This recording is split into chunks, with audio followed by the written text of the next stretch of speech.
વધુ એક સમાચાર સામે આવ્યા છે। જૂનાગઢના સી ડિવિઝન વિસ્તારમાં સગીર બાળકી સાથે દુષ્કર્મનો ગંભીર મામલો સામે આવ્યો છે।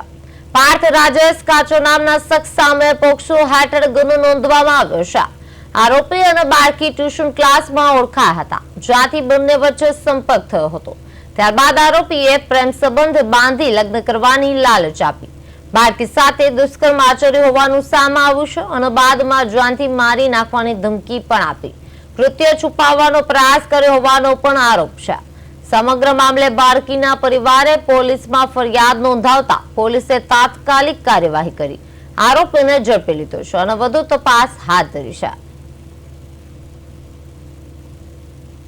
કે આ કામે આરોપી પાર્થ રાજેશભાઈ કાચા કે જેઓ એક સગીર વયની દીકરી હોય તેઓની સાથે પ્રેમ સંબંધ કેળવી તેઓની બાળક બુદ્ધિનો લાભ લઈ તેઓને લગ્ન કરવાની લાલચ આપી ફોસલાવી પોટાવી તેઓને દુષ્કર્મ કરેલું અને આ અન્વયે જે સગીર વયની દીકરી છે તે ક્યારેક જો આ બાબતનો ઇનકાર કરે તો તેઓને ડરાવી ધમકાવી જાનથી મારી નાખવાની ધમકી આપી અને બળજબરીથી તેઓની સાથે અવારનવાર દુષ્કર્મ કરેલો હોય, જેથી આ બાબતે તેઓના વાલી વારસ દ્વારા ફરિયાદ આપતા સી ડિવિઝન પોસ્ટે ખાતે પોક્સોનો ગુનો દાખલ કરવામાં આવેલો છે।